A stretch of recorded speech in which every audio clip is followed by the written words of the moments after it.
नमस्कार दोस्तों। ओम लाइब्रेरी के करंट अफेयर्स के सेशन में आप सभी का हार्दिक स्वागत है। शुरू करते हैं आज के करंट अफेयर्स। कल हमारे द्वारा आपसे प्रश्न पूछा गया था, कर्नाटक स्टेट बनारघट्टा जैविक उद्यान को राष्ट्रीय उद्यान के रूप में कब स्थापित किया गया? इसका सही उत्तर है 1974। चलिए बढ़ते हैं आज के करंट अफेयर्स की ओर। यदि आपको हमारा यह चैनल पसंद आता है तो हमारे इस चैनल को सब्सक्राइब करें, लाइक करें और दूसरे लोगों के साथ शेयर करें। सबसे पहले कल मनाए गए दिवस। 17 मई विश्व दूरसंचार दिवस। प्रत्येक वर्ष 17 मई को विश्व दूरसंचार दिवस मनाया जाता है। इस दिवस को मनाने का मुख्य उद्देश्य इंटरनेट और नई प्रौद्योगिकी द्वारा लाया गया सामाजिक परिवर्तनों की वैश्विक जागरूकता बढ़ाना है। 17 मई 1865 को अंतर्राष्ट्रीय दूरसंचार संघ की स्थापना की स्मृति में भी यह दिवस मनाया जाता है। 17 मई 1959 को पहली बार विश्व दूरसंचार दिवस मनाया गया था। अब बारी है विश्व संचार दिवस 2020 की थीम की। इस वर्ष यानी 2020 में विश्व दूरसंचार दिवस का मुख्य विषय डिजिटल प्रौद्योगिकी का इस्तेमाल करते हुए कोरोना वायरस को हराने का प्रयास। डिजिटल प्रौद्योगिकी का इस्तेमाल विश्व दूरसंचार दिवस 2020 की थीम। इस वर्ष यानी बीत दो विश्व दूरसंचार दिवस 2020 की थीम। इस वर्ष यानी 2020 में विश्व दूरसंचार दिवस का मुख्य थीम डिजिटल प्रौद्योगिकी का इस्तेमाल करते हुए कोरोना वायरस को हराने का प्रयास और सतत विकास के लिए 2030 का communication agenda concept 2030 ICTs for the sustainable development goals है। विश्व दूरसंचार दिवस के साथ 17 मई को विश्व हाइपरटेंशन दिवस भी मनाया जाता है। प्रत्येक वर्ष 17 मई को विश्व हाइपरटेंशन दिवस मनाया जाता है। इस दिवस को मनाने का मुख्य उद्देश्य पूरी दुनिया के लोगों को इसके बारे में जागरूक करना है। अब बारी है विश्व हाइपरटेंशन दिवस 2020 के थीम की। इस वर्ष यानी 2020 में विश्व हाइपरटेंशन दिवस का मुख्य theme major your blood pressure, control it and leave long. आइए बढ़ते हैं आज के प्रश्न की ओर। सबसे पहला प्रश्न, विश्व स्वास्थ्य संगठन के एग्जीक्यूटिव बोर्ड का चेयरमैन 22 मई से कौन सा देश बनेगा? जापान, भारत, चीन या अमेरिका? इसका सही उत्तर है भारत। भारत 22 मई को विश्व स्वास्थ्य संगठन के एग्जीक्यूटिव बोर्ड का चेयरमैन बनने जा रहा है। इस वैश्विक संस्था के साउथ ईस्ट एशिया ग्रुप ने सर्वसम्मति से 1 वर्ष के लिए इस पद के लिए भारत के नाम का प्रस्ताव रखा था। भारत एग्जीक्यूटिव बोर्ड की अगली बैठक में यह पदभार संभालेगा। इसमें डब्ल्यूएचओ के 194 सदस्य देश और पर्यवेक्षक देश हिस्सा लेंगे। भारत डब्ल्यूएचओ में जापान की जगह लेगा। डब्ल्यूएचओ के काम का निर्धारण एक एग्जीक्यूटिव बोर्ड करता है। इस बोर्ड में संयुक्त राष्ट्र सदस्य देशों के प्रतिनिधि होते हैं। वही कार्यकारी बोर्ड के सदस्यों का चुनाव विश्व स्वास्थ्य सभा में किया जाता है। बढ़ते हैं अगले प्रश्न की ओर। भारतीय कंप्यूटर एजेंसी रिस्पांस टीम ने किस बैंकिंग वायरस को लेकर हाल ही में चेतावनी जारी की है? Event boat, boat event, chat bot या टेली बोट? इसका सही उत्तर है इवेंट बोट। आइए जानते हैं इसके बारे में। भारतीय कंप्यूटर एजेंसी रिस्पांस टीम ने बैंकिंग वायरस इवेंट बोट को लेकर हाल ही में चेतावनी जारी की है। जारी चेतावनी के अनुसार मोबाइल मालवेयर इवेंट बूट काफी तेजी से फैल रहा है, जो लोगों के बैंक से जुड़ी जानकारियों को चोरी करता है। इवेंट बूट ट्रोजन एक वायरस या मालवेयर है जो किसी उपयोगकर्ता के बिना अनुमति के उसके मोबाइल की जानकारियां चोरी करता है। आइए जानते हैं सीईआरटी के बारे में। Indian computer emergency response team cyber हमलों का मुकाबला करने और भारतीय साइबर स्पेस की रक्षा के लिए राष्ट्रीय प्रौद्योगिकी की एक शाखा है।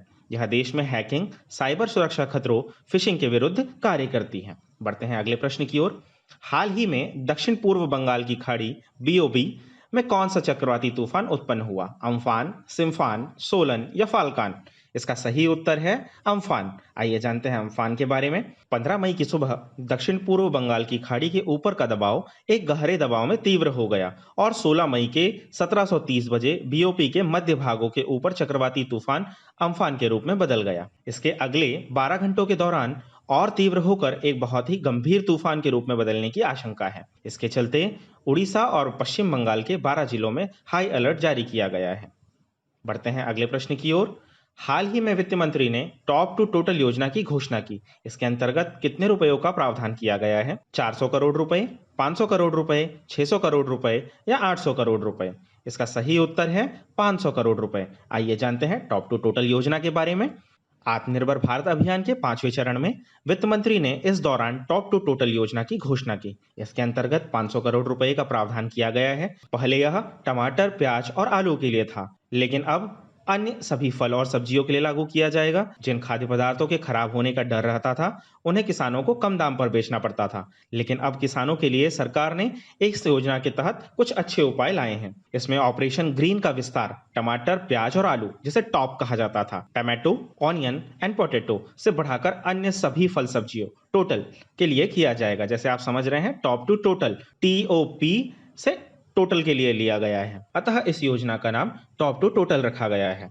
इसके अंतर्गत 50% सब्सिडी ट्रांसपोर्टेशन और 50% सब्सिडी कोल्ड स्टोरेज को देने की घोषणा की गई है। बढ़ते हैं अगले प्रश्न की ओर। रोजगार को बढ़ावा देने के लिए मनरेगा के आवंटन में कितने करोड़ रुपए की वृद्धि की गई है?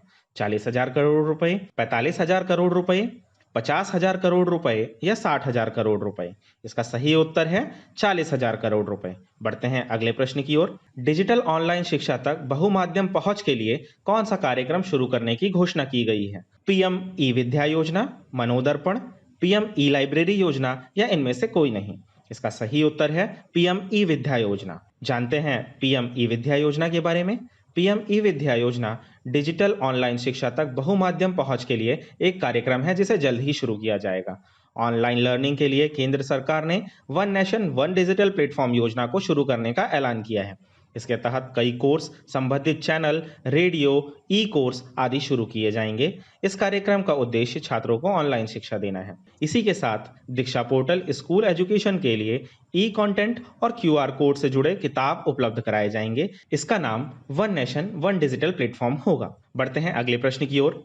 मानसिक स्वास्थ्य और भावनात्मक कल्याण के सिलसिले में छात्रों, शिक्षकों और परिवारों का मनोवैज्ञानिक सामाजिक समर्थन करने के लिए कौन सी पहल शुरू की गई है? मनोदर्पण, वैज्ञानिक दृष्टिकोण, सामाजिक दर्पण या बाल्य दर्पण?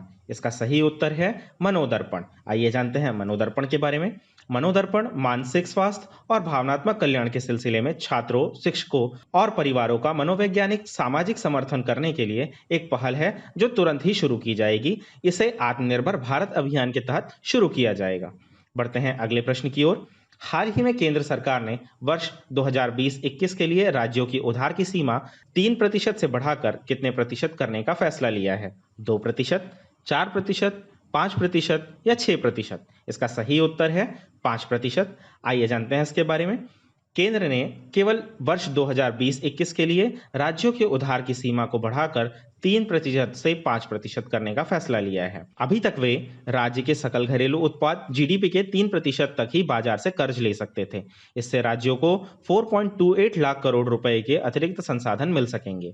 इस उधार का हिस्सा कुछ विशिष्ट सुधारों के लिए जोड़ा जाएगा जो वित्त आयोग की सिफारिशों के सहित होगा। सुधारों को 4 क्षेत्रों से जोड़ा जाएगा, जिसमें एक देश एक राशन कार्ड का सार्वभौमिकरण, कारोबार में सुगमता, बिजली वितरण और शहरी स्थानीय निकाय शामिल हैं। बढ़ते हैं अगले प्रश्न की ओर। केंद्र ने कृषि और प्रसंस्कृत खाद्य पदार्थ निर्यात संवर्धन विकास प्राधिकरण के तत्वाधान में चावल निर्यात को प्रोत्साहन देने के लिए किस नए निकाय को स्थापित किया है? चावल निर्यात संवर्धन मंच, फसल निर्यात संवर्धन मंच, धान निर्यात संवर्धन मंच या इनमें से कोई नहीं? इसका सही उत्तर है चावल निर्यात संवर्धन मंच। आइए जानते हैं राइस एक्सपोर्ट प्रमोशन फोरम के बारे में। इस मंच का गठन चावल के निर्यात के महत्व और निर्यात में आने वाली संभावित और बहुपक्षीय मुद्दों को ध्यान में रखते हुए किया गया है। बासमती और गैर बासमती किस्में भारत की कृषि निर्यात टोकरी की सबसे बड़ी माल है। वर्ष 2018-19 में शिपमेंट 7.77 बिलियन अमेरिकी डॉलर के साथ 4.72 बिलियन डॉलर बासमती निर्यात और 3.05 बिलियन अमेरिकी डॉलर गैर बासमती के लिए रहा। उत्पादन और निर्यात में पहचान और प्रत्याशित विकास और आवश्यक नीतिगत उपायों की निगरानी EPF द्वारा की जाएगी। बढ़ते हैं अगले प्रश्न की ओर। हाल ही में बांग्लादेश के किस प्रख्यात साहित्यकार, शिक्षाविद और प्रोफेसर का निधन हुआ? अनीसुज्जमान, फुरकान आलम, मुजीबुर रहमान या सलमान राशिद? इसका सही उत्तर है अनीसुज्जमान। जानते हैं अनीसुज्जमान के बारे में।